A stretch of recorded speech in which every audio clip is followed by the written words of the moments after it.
السلام عليكم ورحمة الله تعالى وبركاته ومركل iyo tobarkeeni barbilowga ganacsiga waan ugu talagalay dhalinyarada doonaysa inay wax ka bartaan aqoonta ganacsiga doonayna inay ganacsi bilaabaan hadaba waxaan soo aragnay marka la sameeyo business idea iyo marxaladaha la maro ama talaabooyinka tahay inaad qaado waan kaga soo hadalay videogan hore maanta waxaan kaga hadli doonaa qaabka loo qoro qorshaha ganacsiga ama wax la business plan-ka qoritaanka business plan-ku uu kala duwan yahay marka loo eegayo ganacsiyada waaweyn iyo ganacsiyada dhexe iyo ganacsiyada yaryarba halkan ka soo qaadanay waa si guud waa qorshe ganacsiyad kooban oo qofku ku dabaqi karayo ganacsigiisa soo bilaabay inuu sameeyo waxaan ognahay qorshe ganacsiyadku inuu yahay shayga ugu muhiimsan intaanad bilaabin yacni ganacsiga waayo waxa weeyaan haddii aanad garanaynba halkaad u socoto way adkaanaysaa inaad ganacsigaas aad guul ka gaadho marka qorshe ganacsiyadku si guud waa roadmap-ka amba waxa waa muuqaalka guud ee uu leeyahay qorshahaagu iyo dhammaan waxyaalaha doonaysa inaad fuliso aad ka guul gaadho si uu ganacsigaagaas u noqdo mid successful amba waxa weeyaan aad ka gaadho guul qodobka koowaad wuxuu noqonayaa waxa la dhahdo summary-ga amba yacni overview-ga summary overview waxay ka hadlayaan waa ganacsigaagaasi waxa uu qabanayo tusaale ahaan ganacsiga magaciisii waxa weeyaan waqtigii la asaasay iyo waxa uu qabanayo waxa kaloo ku jirta visionka iyo missionka yani aragtida ganacsiga iyo aragtida ganacsiga si loo gaadho missionka amba wixii la qaban lahaa marka si guud waxa weeyaan intaasuu ka hadlaya waxa kaloo ku jiri kara waxa la value proposition-ka oo noqonaysa qiimaha amba waxa uu kaga duwan yahay ganacsiyada kale ee la tartamaya competitors-ka marka sida guud qodobkaasi intaasuu soo koobaya oo ka hadlaya qodobka labaad waxa uu ka hadlayaa problemka iyo solution-ka oo noqonaya caqabada doonaysa inaad xalisid iyo wax weeyaan xalkeeda iyo qaabka aad xalinaysid waayo haddaad caqabad kaliya tahayso oonad xalkii haynin amba dhibaato hayso oonad xalkeedii haynin wax weeyaan business ma noqonayo waana adkaanaysaa sida lacag ku samaynaysaa businesskuna sidiisaba waa inaga nidhi waa xalinta caqabad bulshada haysata amba yacni haysta koox ka mid a bulshada hadba intaad caqabadaad xalinaysaa leeg tahay ayay leekaan doontaa waxa weeyaan value-gaad bixinayso iyo lacagtaad helaysaa marka qodobka labaad wuxuu ka hadlayaa problemka doonaysa inaad xaliso iyo solution-kiisa tusaalahaan kale waxa dadku aanay haysanin dhar jaban deetana dhar jaban baad u keenaysaa qiimahooduna waa aad u hooseeyo marka taas kala tusaale noqon karta qodobka saddexaad wuxuu noqonayaa target market-ka waa maxay si guud target market-ku si guud waxa uga hadlaa waa cidda aad ugu tala gashay inaad u adeegto waa ideal customer-kaaga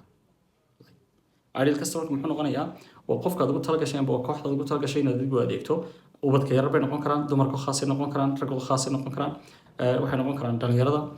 waxay noqon karaan intaba marka adigu si gaar ah cidda ugu talgashay inaad adeegto waxay noqonaysaa waa ideal customer amba waxa weeyaan waa target market-ka amba cidda doonaysa inaad u adeegto waayo dhalinyaro badan qaladaadka galab waxaa ka mid ah inaanay si fiican u garanayn cidday doonayaan inay u adeegaan way doonayaan dadka oo dhan inay macaamiil u noqdaan waxaana jirta odhaah tirahda haddii aad ugu talgasho inaad cid kasta u adeegto cid kasta macaamiilkaaga ka dhigato amba macaamiishaada waxaad ku dhamaysan doontaa macaamiilada marka waa inaad yeelataa target waxa weeyaan customer aad yeelataa amba cid aad doonaysa inaad si gaar ugu adeegto qodobkana taas ku hadlayaad kaga hadli doonto haddii la yidhahdo qodobka afraad waa competitor analysis baa la dhahdaa competitor analysis waxay si gaara waxa weeyaan ay uga hadlaan dadka doonaysa amba yacni kooxda doonaysa inaad la tartanto markaad suuqa soo galaysid dee suuq waa lagaaga soo horreeyay cid baana kaaga soo horreysay oo ideyadaadan yacni hore wax weeyaan u isticmaalaysay marka maadaama ood yacnihii suuqaa soo gelayso suuqaa tartamaad la soo gelaysa tartankaagaasna waa value-gaad provide garanayso waxaad kaga duwan tahay ganacsigan kale then competitor analysis-ka marka laga hadlayo afar qodob baa yacnihii wax weeyaan la eegaa kow waa strengths-ka muxuu ku xoogan yahay ganacsigani amba ganacsiyadan hore u jiray maxay kaaga wanaagsan yihiin waa weaknesses-kooda maxay ku xun yihiin amba ay ku liitaan waa opportunities-ka ah fursad ay haystaan iyo threat-ka ah waxa weeyaan caqabada guud ee haysata marka weaknesskooda iyo waxaad ka faa'iidaysanaysaa iyo threat-ka haysta labada haddii aad waxay ku liitaan iyo caqabada haysta adigu laftigaaga aad sixi karayso wax badan baad yacni bedeli kartaa waxa laga yaabaa in waxay ku liitan ay tahay inaanay macaamiisha si wanaagsan uga adeegin laakiin aad adigu macaamiisha si wanaagsan uga adeegi kartaa waxaa ka mid ah in aanay dadka u adeegayaan si fiican u garanaynin purchasing powerkooda amba awoodooda wax ku iibsan karayaan laakiin adigu aad si fiican u garanayso mararka qaarkood haddaanad garanaynin cidda aad u adeegaysa purchasing powerkooda amba awoodooda yacni wax ku iibsan karayaan way adkaanaysaa in aad heli karto yacni macaamiildada qodobka shanaad wuxuu noqonayaa marketing strategy inaad samayso marketing and sales strategy-gu waa istiraatiijiyadda ama qorshaha aad doonayso inaad ku suuq geyso yacnihii alaabta ama adeeg aad bixinayso haddii aanad marketing strategy lahayna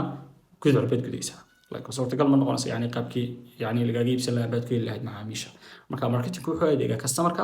saleskuna wuxuu adeegaa ganacsiga marketingku customerka wuxuu adeegaa wuxuu tusaa wax alla wuxuu u baahan yahay iyo baahiyihiisa iyo waxaad ka xalinayso halka salesku yahay qaabka qofka looga qaadayo lacagta that's it ee lagu adeegayo iyo funnelska qofka soo maraya in loo fududeeyo ama meelaha uu soo marayo qofku si uu u bixiyo yani lacagta qofka ugu dambeeya waxa weeyaan oo